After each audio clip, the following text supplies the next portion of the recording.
Welcome to the experience of the Triple T Josie Gray Show, where truth and transparency in life's challenges bring help, hope, and healing.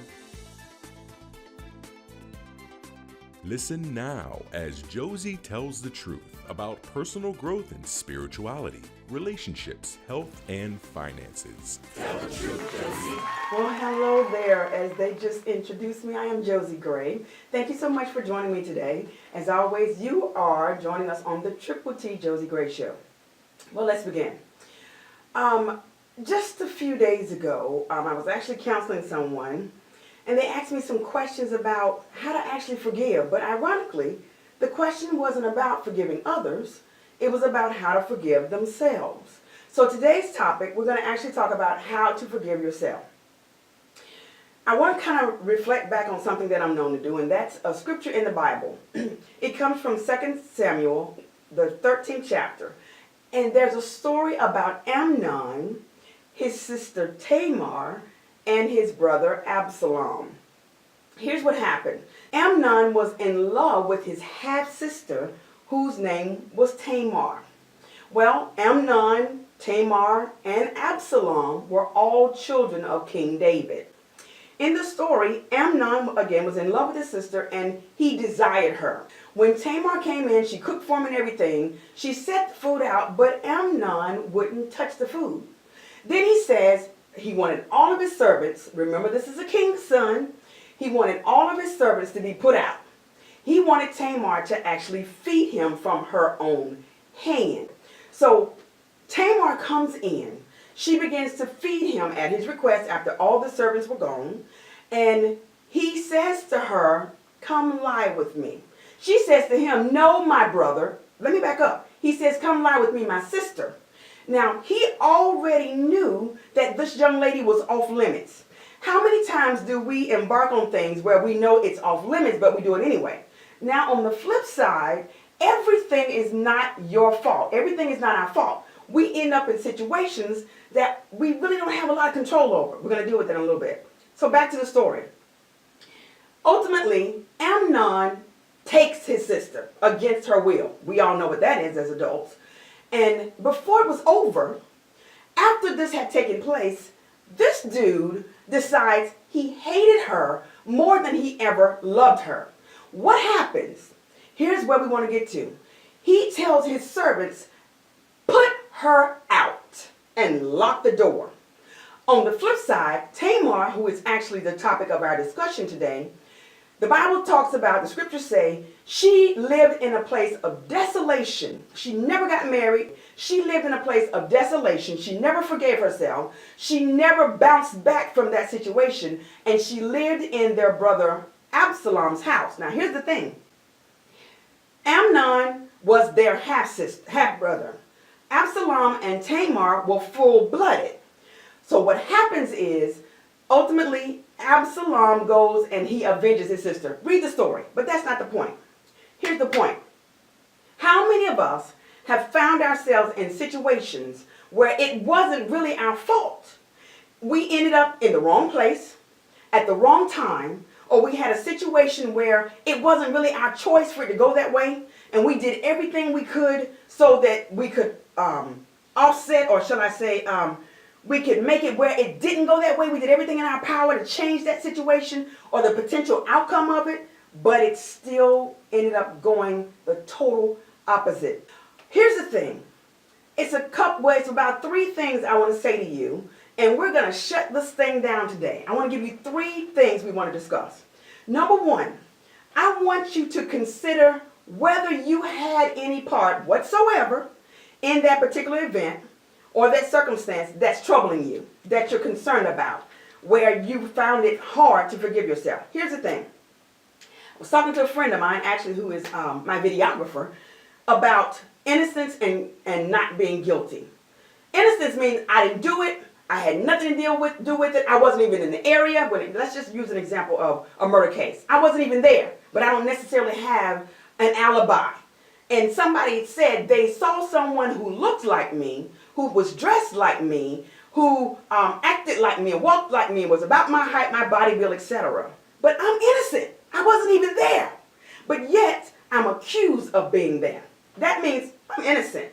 But unfortunately, I don't have an alibi. On the flip side, what if I'm not guilty? Somebody says, well, isn't that the same thing? Not necessarily.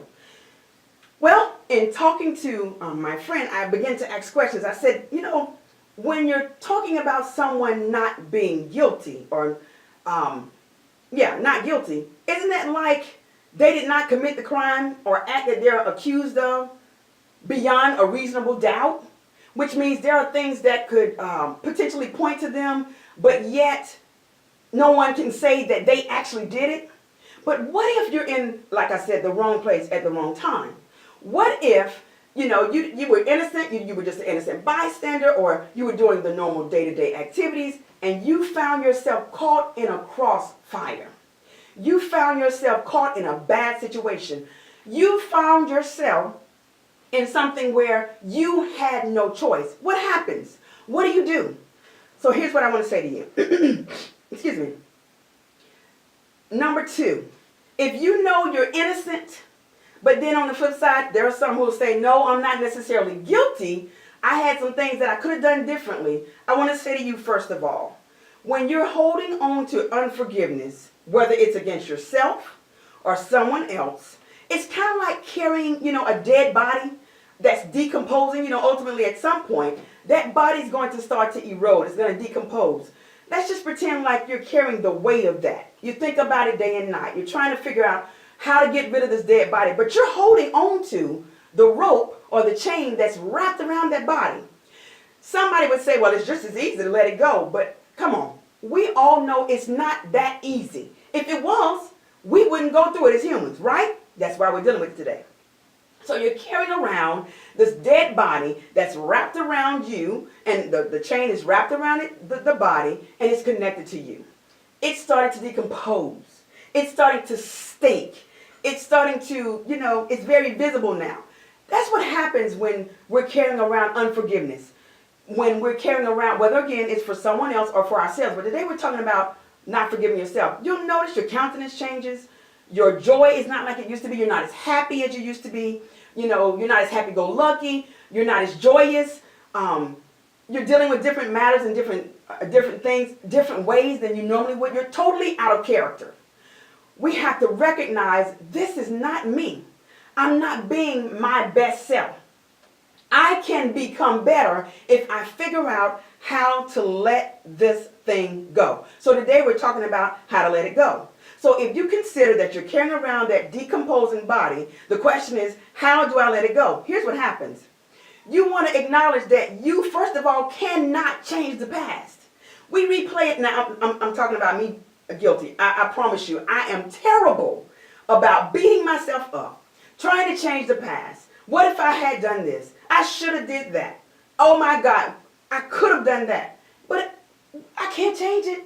But I'll beat myself up, lose sleep. Next thing you know, I say I'm light skinned. So it begins to show around my eyes. I'm starting to wear it on my face. I'm not eating. Many times we lose our appetite. Honey, we got to consider, is it really worth that? Consider what you're doing to yourself, to your body, and even those who care about you because they're watching you every day. You have an impact on people whether you realize it or not. The way you're acting, the way you're carrying yourself, and what's going on, people are seeing it, and it's affecting them. It's kind of like they talk about an aura about ourselves or an energy. That energy is becoming negative, and then it's kind of like either repelling or it's attracting. Here's the thing. I want you to understand we're human. So I'm not beating you up. I know it's hard. I am one of the worst to not always easily be able to forgive myself. But I'm learning that I would rather consider, it's like worrying. I heard, I think it was Bishop T.D. Jakes not too long ago.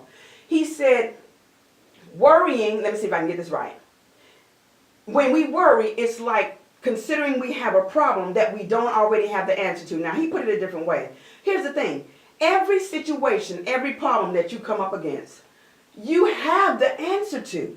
The challenge is typically we're so engulfed with the situation, it's bam, right there in our face, that we don't always have the ability, what they say, to move. We're so busy looking at the trees that we can't see the forest, or do I have that backwards? Y'all know what I'm talking about. You know that slogan.